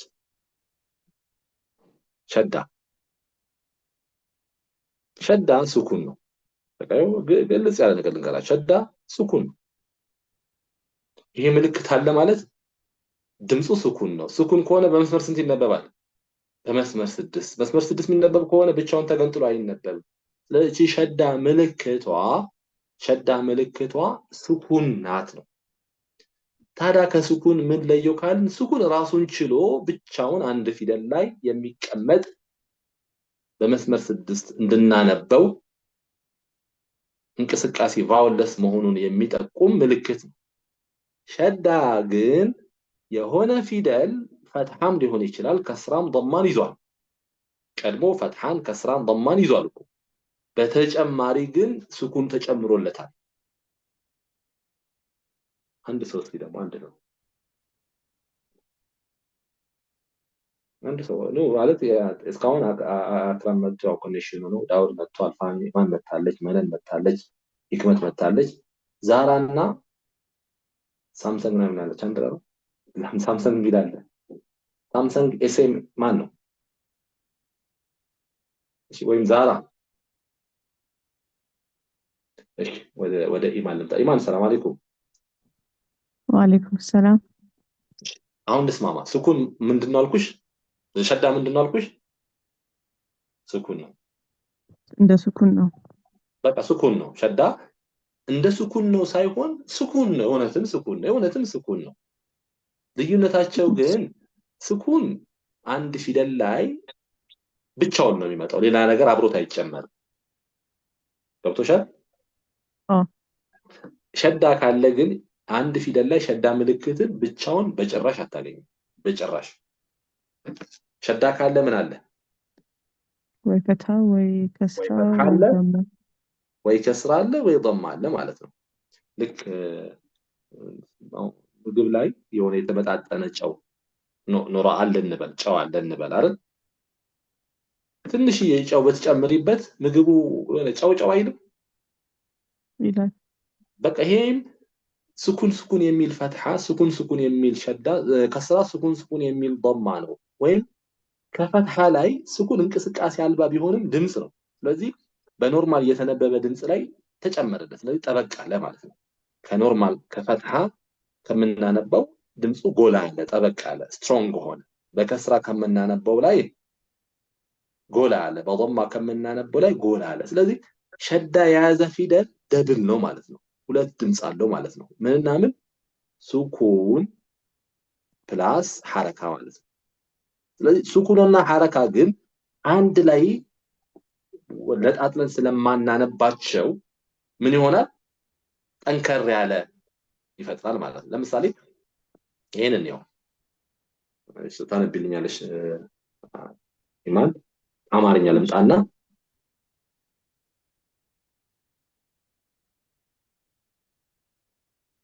እዚህ ጋር የነ ቤተሰብ ድምጽ ይህ መስመር 6 ነው አይደል? መሀል ያለችው። አዎ። ስለዚህ መስመር 6 ከሆነች ምንን ነው የምትወክለው? በአረብኛ ሱኩንን ነው የምትወክለው። ይሄ ግን ና ከሆነ ፈትሐ ነው፣ መሳቢያ ቢኖረውም ፈትሐን ነው የሚወክለው ማለት ነው። አሁን አንብቢ እስቲ። ዋና ምን ሆነ? ጠበቀ። ጠበቀ። ችኛውን ግን ስኩናን ብገነጥላ ስኩናን ባወጣት ግን ምን ይሆናል? ዋና ሆነ። ስለዚህ ችኛዋ በእርግጥ አማርኛ ላይ ዋናም በአንድ ንባብ ነው የሚጻፉት፣ እኛ ነን ኮንቴክስቹዋሊ ቃሉ ስለምን እያወራ ነው፣ ሰውየው እየዋኘ ነው ወይ ስለ ዋና ስለ ውሃ እያወራ ነው ብለን እኛ ነን ዋና እንበለው ብለን እናጥብቅ ብለን በስምምነት የምንሄደው እንጂ የሆነ ፈረንጅ አማርኛን የለመደ የአማርኛን ቃላቶችን ትርጉማቸውን የማያውቅ የሆነ ሌላ ፈረንጅም ይሁን ሌላ ሰው መጥቶ አማርኛን ሲያነብ ያስቃል ንባቡ። ምክንያቱም የሚጠብቀውም አይጠብቀውም። አሁን ላይ ኤአይዎች በኤአይ የተሰሩ ነገሮችን ስናዳምጥ አንዳንድ ቦታ ግራም ያጋባዋል አይደል? ትንሽ አዳምጠሽ ታውቂያለሽ አይደል? ያው ለምንድን ነው? ያ ኤአዩ ማሽን ነው።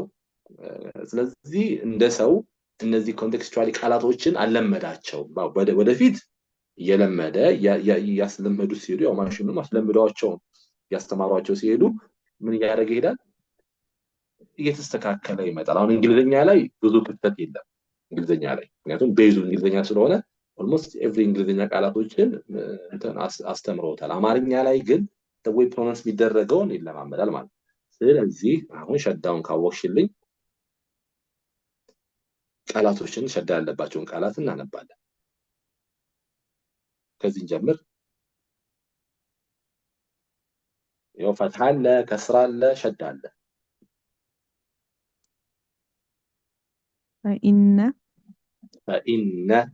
ፈኢነ አሁን ሁሉም ቃል ማንበብ እንችላለን፣ ግን አንድ የቀረ አለ። እሱ መሳቢያ የሚባለው ሐሳብ ስላልተጠቀምኩኝ ነው። እዚህ ጋርስ የከበደሽ ነገር ካለ አግዝሻለሁ። ፊደሎቹ ያለ ከዛን ኸ አለ፣ ከዛን ሁለት ፋዎች አሉ። ሸዳው ልክ እንደ ሱኩን ብቻውን ተነጥሎ አይነበብ፣ ቀድሞ ከመጣው ጋር ደርበን ነው። ለምሳሌ ፋ ሸዳ እንዲጠብቅልን ከኸ ጋር ነው የምናያይዘው። ይخፈፉ ለምን ኸ አልሻት? ኸ ስንት መስመር ስንት ናት? አንድ። ስለዚህ አንቺ ግን ኸ ብለሽ ነው ያነበብሽው። ስለዚህ ያውልሽ ኻን ሱኩን ስላደረግሻት የፋን ሸዳ አጠፋሻት። ገብቶሻል አይደል? ስለዚህ በተሻለሽ መጠን የሆነ ቃሉ ንባብ ላይ የራስሽን ሐሳብ አትጨምሪበት ማለት ነው። ወደ ቀጥታ ጥሩ ነው፣ አስተካክለሽዋል ማለት ነው። ይخፈፉ ስትይ ሱኩን። ሻምበል ጥያቄ ካለ አብስር ጻፍ፣ አነበዋለሁ። ይخፈፉ።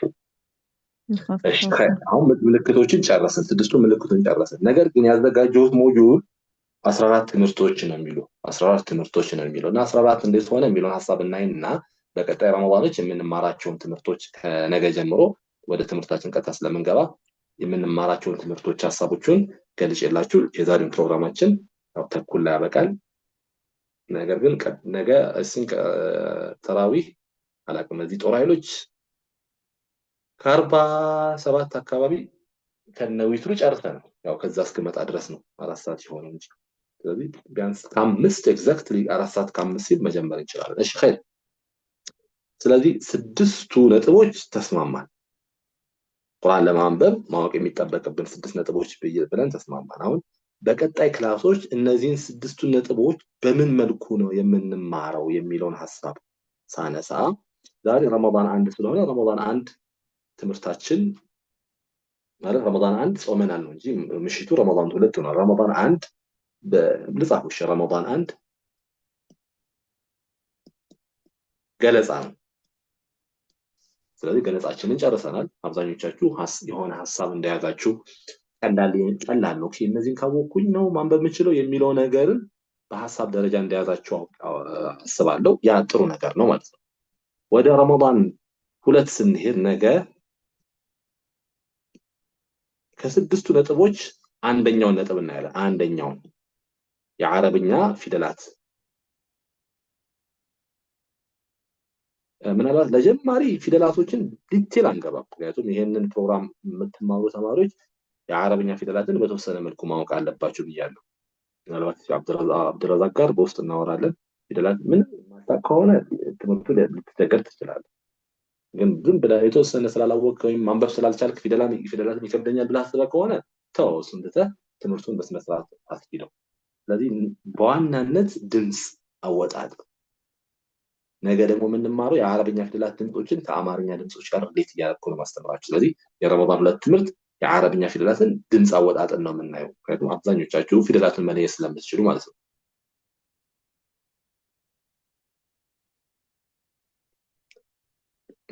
ሻምበል ህልም ተፈርቶ ሳይተኛ አይታደርም አይደል? የቀኑን ፕሮግራም እየተከታተልኩ ነውና ቁርአን ማንበብ ህልሜ ነው። በ20 ቀኑ ለማንበብ እጥራለሁ። ግን ይቻላል ወይ? መቼስ ህልም ፈርተህ ሳትተኛ አታድርም አይደል? ብትሞክረው የምትጎዳው ነገር የለም። እኔ ደግሞ እንዳስተማሪ በሚገባ ትችላለህ። ግን ሐሳቡን በደንብ ይዘው ልምምድን በደንብ ታረክ ከሆነ ማለት ነው። ከዛ በተረፈ አችልም ወይ ብልህ ልትተወው ነው። ስለዚህ ምንም ሉዝ የምታደርገው ነገር የለም አይደል? ዛሬ ቢያንስ ሐሳቡን የሆነ መንደርደሪያ ሐሳብ ካወቅ ቀጣይ ያሉትንም ደግሞ ሐሳቦች እየቀለለ ነው የሚሄደው። ኸይር። ወደ ረመዳን 3 እንሂድ። ወደ ረመዳን 3 ስንሄድ ስለዚህ ረመዳን 2 ላይ ከ6ቱ ነጥቦች አንዱን ነጥብ ዲስከስ እናደርጋለን ማለት አለቀ ማለት አይደለም። ከረመዳን 3 በኋላ በሚኖረን ፕሮግራም እነዚህን እየቀጠልን ነው የምንሄደው። ከረመዳን 3 እስከ ረመዳን 8 ከረመዳን 3 እስከ ረመዳን 8 ድረስ ከ6ቱ ነጥቦች ከ3ቱ እናያለን ማለት ነው። ምንም ፈትሐ፣ ከስራ፣ ضማ የሚባሉትን ቅድም የነገርኳችሁን ምልክቶች ለ6 ቀን እናያለን። በምን መልኩ ነው የምናየው?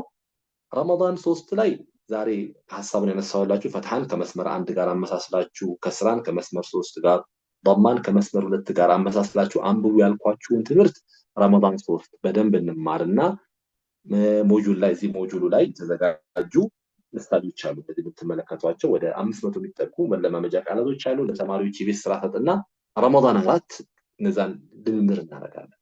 ረመዳን 5 ደግሞ ከፈትሐ በኋላ አሊፍ ሲመጣ፣ ከከስራ በኋላ ያ ሲመጣ፣ ከضማ በኋላ ዋው ሲመጣ ድምጾችን መጎተት ነው። እነሱን እንማርና ረመዳን 6 ላይ ልምምድ እናደርጋለን። ረመዳን 7 ደግሞ ድርብ ፈትሐ፣ ድርብ ከስራ፣ ድርብ ضማ በሚመጣበት ጊዜ በፈትሐ ከስራ ضማ የምናነበው ንባብ ላይ የጨመረን ማንበብ ስለሆነ ረመዳን 8 ደግሞ ልምምድ እናደርጋለን። ስለዚህ ረመዳን 2 ሞጁል 1 ነው። ከ14ቱ ሞጁሎች አንደኛው ሞጁል ነው የምንጠቀመው። ከረመዳን 3 እስከ ረመዳን 8 ግን ሞጁል 2፣ ሞጁል 3፣ ሞጁል 4፣ ሞጁል 5፣ ሞጁል 6፣ ሞጁል 7፣ ሞጁል 8፣ ሞጁል 9፣ ሞጁል 10 እነዚህ ሁሉ ሞጁሎች ለምን በዙ ካልን ሞጁል 2 ሞጁል 5 እና ሞጁል 8 ስለ ፈትሐ ነው የምንማረው። ሞጁል 2 ላይ ያልተሳበ ፈትሐ በመስመር 1 የምናነበው ነው። ሞጁል 5 ላይ ከፈትሐ በኋላ አሊፍ ሲመጣ በመስመር 4 ነው የምንማረው። ሞጁል 8 ድርብ ፈትሐ ሲመጣ እንመጨመር ነው። ሞጁል 3 6 እና 9 ደግሞ ለከስራ ነው። ልክ ፈትሐ ላይ ያለውን ልዩነት ተመሳሳይ ነው። ያልተሳበ ከስራ፣ የተሳበ ከስራ፣ ድርብ ከስራ ነው የተጨመረበት ከስራ። ሞጁል 4 ሞጁል 7 እና ሞጁል 10 ደግሞ ضማ ናቸው። ስለዚህ ለፈትሐ 3 ሞጁሎች አዘጋጅቻለሁ። ሞጁል 2 ፈትሐ ብቻ ሲሆን በመስመር 1 ማንበብ። ሞጁል 5 ከፈትሐ በኋላ አሊፍ ሲመጣ በመስመር 4 ያው መስመር 1 እና መስመር 4 ተቀራራቢ ድምጾች ናቸው። አሃ ለላ ማ አፋችን የምንከፍትባቸው ናቸው። ሞጁል 3 ሞጁል 6 እና 9 የከስራ ትምህርቶች ናቸው። ሞጁል 4 7 እና 10 የضማ ትምህርቶች ናቸው። ስለዚህ ለፈትሐ ከስራ ضማ 9 ሞጁሎች አዘጋጅቻለሁ። 3 ነጥቦች ናቸው፣ ግን ለሶስቱ ነጥብ 3 አይነት ሞድ ስላላቸው 9 ነጥቦች ተዘጋጅተዋል ማለት ነው። ረመዳን 9 እና 10 ረመዳን ረዳት ከሆነ እስካሁን ያየነው ፈትሐ ከስራ ضማ ነስቡ ሸዳ ይሻላል። በአንተ ከተባልኩ ይቀለኛል። ሌላ የለም። በቃ ማን አደም ሰይድ ከነዚህ ውጪ ሌላ የለም። አንዳንዴ ሌላ ነገር እየጠበቅን በህይወታችን በብዙ ነገር ያን አሁን ያለውን ነገር አንጠቅም። በቃ እነዚህ ናቸው። እነዚህን በደንብ ወቃቸው። ቃላቶች ላይ ለማንበብ ሞክሩ፣ ተለማመዱ። ሌላ ነገር የለም ከፈትሐ ከከስራ ከضማ ከስኩን ውጪ።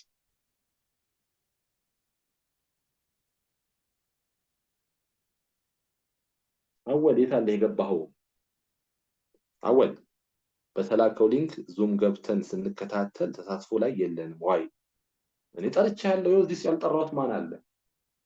አክረም ጠርቻለሁ፣ ዳውድ ጠርቻለሁ፣ ፋሚ፣ ኢማን፣ መነን፣ ሂክመት፣ ኑረዲንና ዛራ አልገባችሁ። አንተ አልገባህም። አወል የት አለ የገባኸው? ስለዚህ ዙምህን አስተካክለህ ደግሞ ቀድሜ ከረመዳን በፊት ዙማችሁን አስተካክሉ። ዙም እንዳንቸጋገር ትምህርት ከጀመርን በኋላ እንትን ብያለሁ። ስለዚህ መምጣትህ ምንድን ነው? ግሩፕ ላይ አለ አይደል? በውስጥ አትጠይቀኝም ወይስ ማቃጠር ነው? ኸይር ለማንኛውም ይኸው የገቡ ተማሪዎችን ጠርቻለሁ። ዛራን ጠርቻታለሁ፣ አልመጣችም።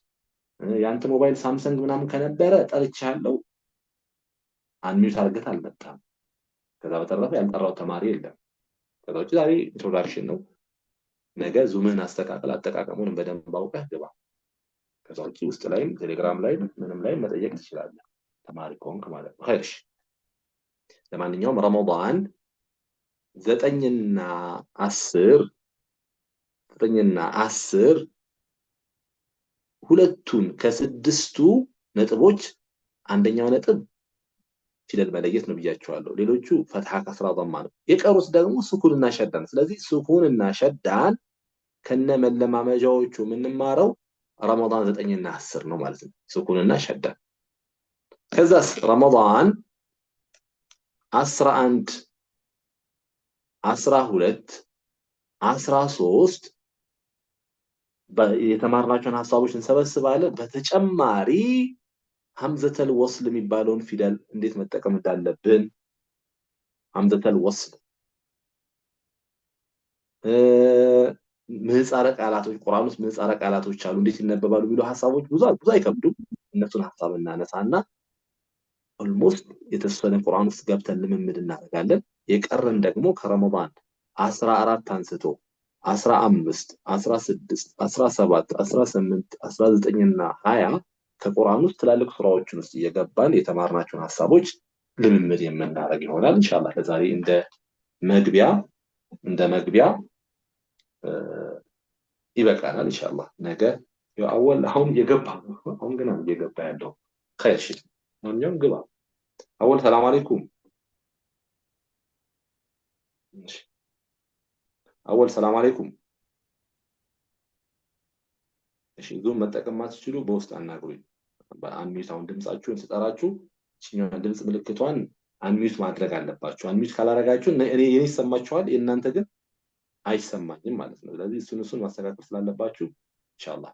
ለማንኛውም ረዲንም የኔ ይሰማል? አሁን ያንተ ይሰማኛል። አሁን ኢንሻአላህ ዛሬ ሐሳብ ስለሆነ ብዙም ችግር የለውም አንዱን ተማሪ ዲስከስ ቢያደርግ ማለት ነው ዛራ ሰላም አለይኩም አወል ሰላም አለይኩም ወአለይኩም ሰላም ወራህመቱላህ። ቲክቶክ ላይ ምን አጻፈ ይጠቅማል ግሩፕ አለን አይደል